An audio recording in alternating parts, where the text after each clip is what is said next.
Sa mga pagunahing balita, lalaki sugatan ng mahagip ng tren sa Pulang Gilboy. Ginang patay ng makuryente sa nabakbak na wire ng kanyang electric stove. Abandonadong bahay ng dating alkalde ng Lagunoy, Camarines Sur na sunog. At ulat sa bayan ni Legazpi City Mayor Hisham Ismaili dinaos kahapon, iba't ibang tagumpay binida.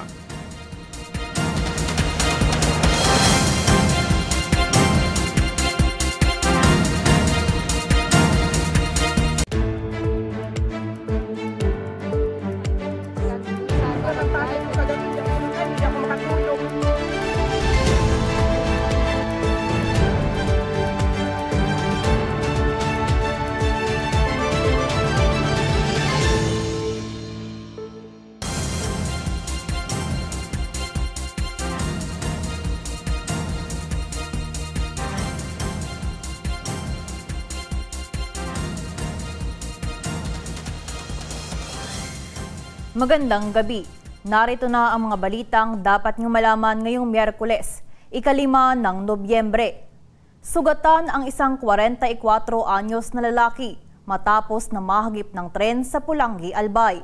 Batay sa investigasyon, nakainom daw ang biktima ng madisgrasya. May report si Hercules Barbacena. Sugatan ng isang 44 anyos na lalaki matapos na mahagip ng tren sa barangay Matakon, Pulangi, Albay alas 6:54 kagabi. Kinilala ni Police Captain Janine Abigail Evangelista, Deputy Chief of Police ng Pulangi Municipal Police Station ng biktima na si alias Jan. May asawa at residente ng barangay Magurang, parehong lalawigan. Lumalabas sa investigasyon ng otoridad na pauwi na sana ang biktima galing sa isang pagtitipon at nasa impluwensya ng alak ng madisgrasya ng tren na galing Naga patungong Legazpi.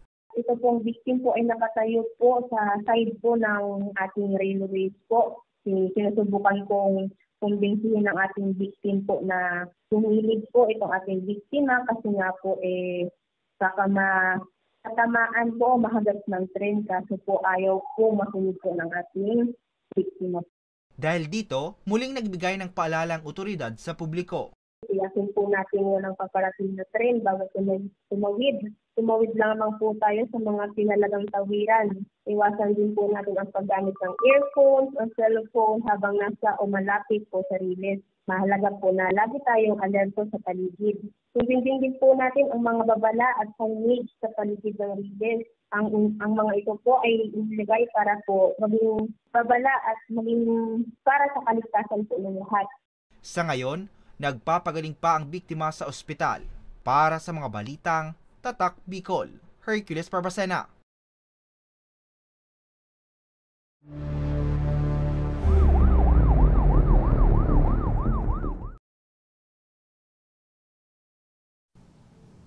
Patay naman ang isang ginang sa Bula, Camarines Sur matapos na makuryente.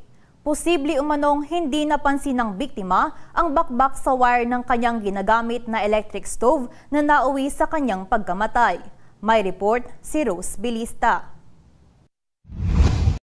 Patay ang isang ginang matapos na makuryente sa Zone 6, Barangay San Ramon, Bula, Camarines Sur, alas 7 ng gabi nitong Linggo, Nobyembre 2. Kinilala ang biktima na isang 48 anyos na babae, walang asawa at residente ng nasabing lugar. Ayon kay Police Corporal Manny Ama, tagapagsalita ng Bula Municipal Police Station, posibleng hindi napansin ng biktima ang nabakbak na bahagi sa wire ng electric stove na gagamitin nito sa pagluto, na nagresulta sa pagkakakuryente nito.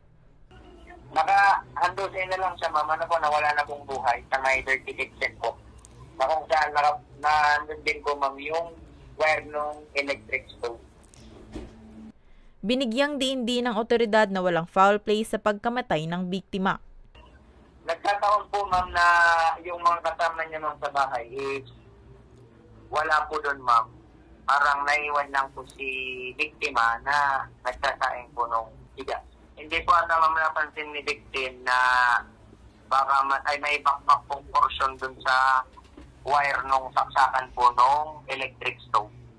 Kaugnay nito, muli namang nagpaalala ang otoridad sa publiko na ugaliing magsagawa ng madalasang pagsusuri sa mga kagamitan tulad ng mga appliances at wirings upang maiwasan ang mga ganitong insidente.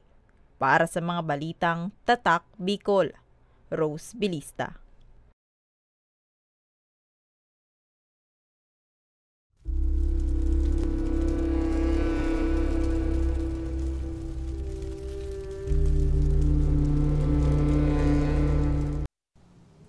Isang abandonadong bahay ang nasunog sa Lagunoy, Camarines Sur kahapon. Batay sa ulat, pag-aari ang bahay ng dating alkalde ng bayan. Inaalam pa rin ang dahilan ng sunog. May report si Mel Moral. Sa cellphone video na ito, makikita ang paglamon ng apoy sa isang abandonadong bahay sa Barangay San Rafael, Lagunoy, Camarines Sur, bandang alas 4:05 ng hapon kahapon. Umabot ang sunog sa ikaunang alarma at tuluyang naapula alas 4:22 ng hapon. Ayon sa Bureau of Fire Protection Lagunoy, ang nasunog na bahay ay pagmamay-ari ng dating alkalde sa naturang bayan at ilang taon nang inabandona. Tinataya naman na aabot sa mahigit kumulang 100,000 pesos ang pinsalang iniwan ng sunog. Medyo matagal na pong na-abandon yung bahay, kaya medyo pag nga po, may mga, although may mga gamit pa naman po doon, ng mga baro, mga t-shirt, mga ano po. Pero yung mostly po nang nasunog doon, yung second floor lang po ng bahay kasi ang partition po kasi noon, mga made of light materials pa po. Pero po yung walling ng bahay naman is konkreto po, kaya medyo hindi na siya lumaki pa lang lalo. Sa ngayon, patuloy pa rin ang ginagawang investigasyon ng otoridad sa pagtukoy ng pinagmula ng sunog. Sa ngayon po, sa base pag namin, tinitingnan din namin po talaga kung, dahil sinasabi nila matagal na daw pong walang supply ng kuryente, pero tinacheck din namin talaga kung talagang wala na siyang supply ng kuryente. At isang anggulo pa namin na tinimbestigahan yung sinasabi na may yung mentally ill na tao, na bata, na bumasok daw doon bago mangyari ang sunog. Maswerte naman na walang naiulat na nasaktan o nadamay sa naturang insidente. Para sa mga balitang Tatak, Bicol, Mel Moral.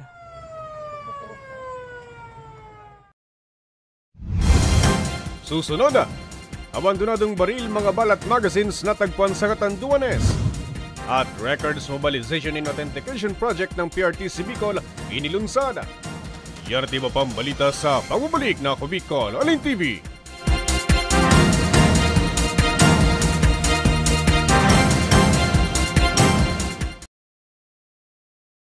Libo-libo na ang mga nabigyan ng tulong medikal. Bata, matanda, kahit sino man, lahat ng mga may karamdaman, may maaasahan. Nagpapasalamat sa Ako Bicol Party List. Hindi po namin makakalimutan ang tulong na dinala ninyo dito sa aming bayan. Maraming salamat po. Dahil iisa lang ang tunay na nagmamalasakit. Ako Bicol, katabang na, kasurug pa. Problema sa tubig, agarang binigyang solusyon. Nagpatayo ng mga solar-powered water supply system sa mga liblib na lugar. Libre, malinis at maaasahang supply ng tubig 24/7. Nakulaon ng pagpapasalamat niya mo dahil may kamalilingan habang kami nabubuhay. Nakulaon ining tabang para sa gabos na tao digdi. Salamat po. Para sa ating mga kababayang nasa laylayan, Ako Bicol, katabang na, kasurug pa. Tucked away in the province of Albay, known for its perfectly shaped Mayon volcano, Misibis Bay Resort, a locally owned 5-hectare private island resort. The resort is ready for all those looking to balance tranquility and adventure. This tropical destination is where guests can either choose to relax under the palm trees or have an adventure under the sun. It features modern and luxurious rooms and villas, recreational facilities, and sophisticated services.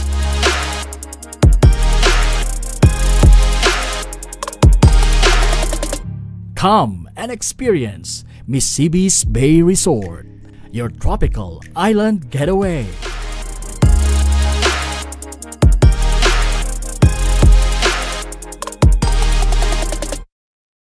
Daan-daan na po ang mga nakapagtapos at may mga kanya-kanya ng propesyon. Sa kanilang pagpupunyagi, walang masidlan ang kanilang mga ngiti. Yun at sa Gabos, nagpapasalamat po ako sa AKB.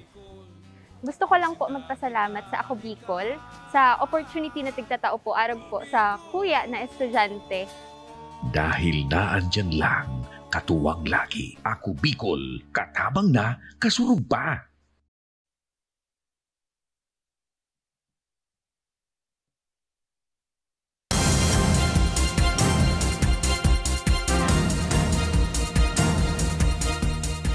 Nagbabalik ang Ako Bicol Online TV.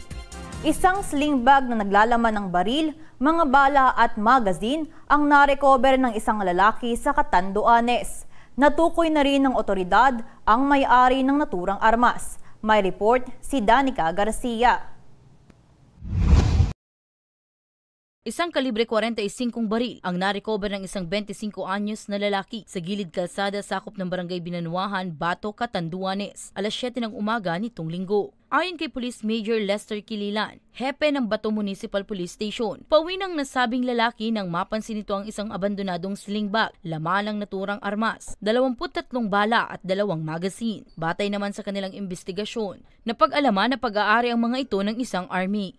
Nung nakausap ko yung army ma'am, so 2 AM that time, so kumain siya sa isang karinderya doon sa Birak and tinanggal niya yung sling bag and nung pag-alis niya po, nawala na yung bag niya. So hininala ko na may kumuha ng bag pero hindi ko pa, assuming ako lang po yun mama, is may kwan pa lang po. Hindi ko po talaga kwan dahil ang sabi niya po kasi ay hindi po doon sa barangay na yon niya naiwan yung baril po. May pera daw po na 1,000 plus pero wala na po siyang nakita doon yung nakapulot na 1,000 plus. Kaya hinilaan ko po may nakakuhang ibang tao and iniwan na rin po yung bag doon kasi nung makita niya may baril. Kahapon ay naibalik na ito sa may-ari. So after po magpresenta ng property acknowledged receipt and Philippine Army na siya talaga po yung pagmamayari ng baril, agad naman po namin binigay o ibinalik yung baril after po ng mga kailangan na dokumento upang may balik po namin agad sa may-ari. Ang panawagan ko lang po sa publiko, sino man po makapulot ng baril o kahit ano pong kainalang gamit, wag na pong itago, isuko po agad o i-report agad sa pinakamalapit na istasyon, yung police, para maiwasan po yung peligro, asin po mag-continue ang ating security po dito po sa ating komunidad.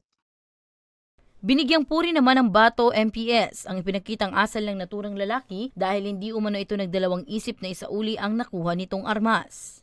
Para sa mga balitang Tatak Bicol, Danica Garcia.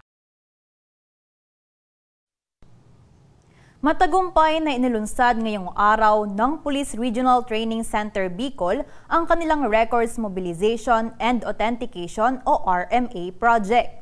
Layunin ng proyekto, alamin sa report ni May Encinares.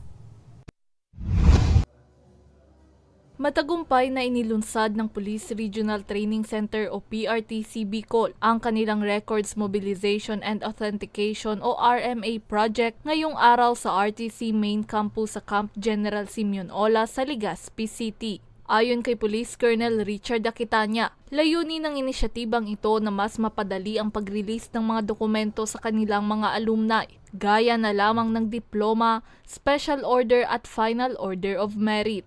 Aniya, isinulong niya ang proyekto para hindi na mag-aksaya pa ng mahabang oras ang kanilang alumni sa pagkuha lamang ng mga nasabing dokumento, lalo na't malalayo din ang mga istasyon ng mga ito sa kanilang opisina. Ang pinakamahalaga dito is yung services namin na rinirender dito sa loob ng RTC 5 ay ipupunta na namin, ilalapit na namin itong services namin doon sa Police Provincial Office. Kasi andoon yung mga graduates natin, nasa field na sila, nasa different police stations. Kaya konting-konti na lang ang time nila na po ipupunta dito sa main RTC 5. Kung taga-isla pa mga yan, Cam Norte. So, maghanap sila ng time, pera para mapunta dito. So kami na, minimal na yung gastos nila. Pupunta lang sila sa provincial police office nila and then we are there to give the services. That ginagawa dito sa main RTC 5. Makikinabang sa proyektong ito ang mga pulis na nag-aral sa Public Safety Basic Recruit Course, Public Safety Junior Leadership Course, Public Safety Senior Leadership Course at Public Safety Officers Candidate Course. Malaki naman ang gagampanang papel ng bawat chief clerk ng bawat police provincial offices sa rehiyon para maging matagumpay ang proyekto.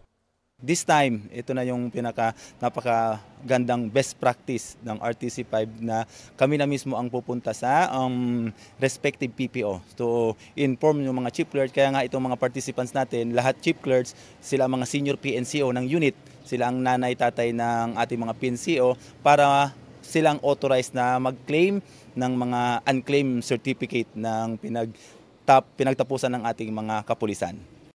Nagsilbing panauhing pangdangal naman sa aktibidad si Police Colonel Lito Andaya, ang officer in charge ng Office of the Chief of Regional Staff, na pinuri ang inisyatibo ng nasabing unit. The Police Regional Office 5 is very happy for the initiative, and rest assured that PRO 5 will be supportive of the program. And these kinds of initiatives are those things that we are looking, because these are the things that lightens the burden of our personnel. And some yung mga ganito are things that we need para mas mapaganda ang serbisyo ng ating PNP sa ating kapwa PNP and to the community as well. Samantala, ang PRTC Bicol ang pinakaunang nagsulong at nag-implementa ng naturang proyekto. Para sa mga balitang Tatak Bicol, May Insinares. Iniulat ni Legazpi City Mayor Hisham Ismail ang kanyang mga tagumpay mula nang maupo siya bilang alkalde ng lungsod o sa loob ng 100 araw ng panunungkulan. Dumalo naman sa pagtitipon si former Mayor Alfredo Garbin Jr. May report si Angeline Dagta. These are what we have done initially for the Iniulat kahapon ni Legazpi City Mayor Hisham Ismail ang tagumpay ng kanyang administrasyon sa unang 100 araw ng kanyang panunungkulan. Ilan sa kanyang ipinagmalaki ang rehabilitasyon at ang no-balance billing sa Legazpi City Hospital, libreng anti-rabies vaccination sa Legazpi City Health Office kung saan 2,081 na pasyente na ang nabakunahan. Ibininda rin ng alkalde ang Humapon Super Health Center na layong tugunan ang pangangailangang medikal ng mga Legazpeño, lalo na sa mga nasa southern barangay. Dahil naman sa mga feeding program ng lungsod, 0.93% na lamang ang bilang ng mga undernourished na mga bata sa Legazpi mula sa dating 1.12%. Katuwang naman ang Legazpi Eye Center. Nagkaroon ng libreng cataract surgery ang lungsod. Umarangkada rin ang Operation Smile o ang free surgical services for individuals with cleft palate. We stand by our mandate to ensure fair and quality access to healthcare services among our people, including those coming from nearby cities and municipalities who puts their trust in our healthcare facilities, and we shall continue to outsource funds in order to augment our local resources para lalong madagdagan ang satuyang mga medisina, as in maimprobar ang satuyang hospital equipment niyato. Tumaas na rin ang sahod ng mga job order sa City Hall. Mas pinalakas din ang infrastructure development gaya ng rehabilitasyon sa City Hall, pagpapakabit ng solar streetlights sa mga pangunahing kalsada, kung saan 724 na streetlights na ang nakabit. Nirehabilitate rin ng Legazpi City Convention Center at Ibalong Centrum for Recreation. Nalaanan din ng pondo ang tubig at kuryente sa lungsod. Para mas maging komportable man po ang gabos na satuyang mga bisita. Kasabay man po, makulang L3C ang satuyang tinutukan na ma-repaint, ma-repair, ma-rehab. Kasabay man po ang ICR na still ongoing, as in sa raw man po na maliputo na ngunyan. My administration strongly believes in the essence of inclusivity. Programs involving all sectors, daing sektor na dapat mawalat, pasiring sa dalan kang padagos na progreso kan sa tuyang syudad. Gabos ka iba, gabos ka intra, gabos may boses, asin gabos pigtatangog. Umabot naman sa 3,000 magulang na may mga anak na may espesyal na pangangailangan ang nakatanggap ng 3,000 pesos na financial assistance. Ibininda rin ng alkalde na sa susunod na taon ay magkakaroon na ng therapy center sa lungsod para sa mga batang may special needs. Kasabay man po tigdi ang sa tuyang pagkag nagkipondo for a long-term project and program para sa tuyang mga children with special needs. Diyan po sa tuyang Bicol Hair Building sa first floor, tigka gananta po yan kipondo for 2026 para maging facility for our children with special needs, libreng therapy, as in libreng developmental pedia assessment para sa satuyang mga aki o Legazpeños na day po kaya magtindog sa indang sadiring bitis at least sa paagi ka programang ini matawan sinda kichansa na kaya nindang atamanon lang sa indang sa diri. Social services ang sunod niya to nagtutukaron na key initiative by providing social services. The well-being of every Legaspeño is prioritized and valued from the youngest of our residents to the eldest, especially that of the most vulnerable and the disadvantaged for the past 100 days. We have worked to lend a helping hand to our underprivileged children, youth, families, and communities.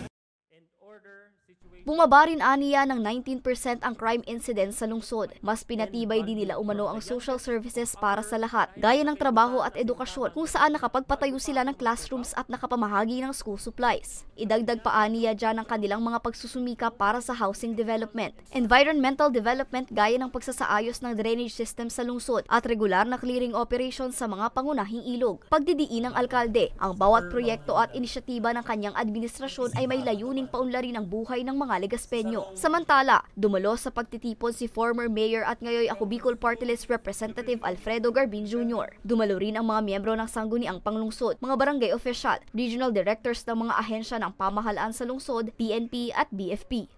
Para sa mga balitang Tatak, Bicol, Angeline Dagta. At yan ang mga balitang nakalap na Ako Bicol News Team. Ako po si Elian Zon. Salamat!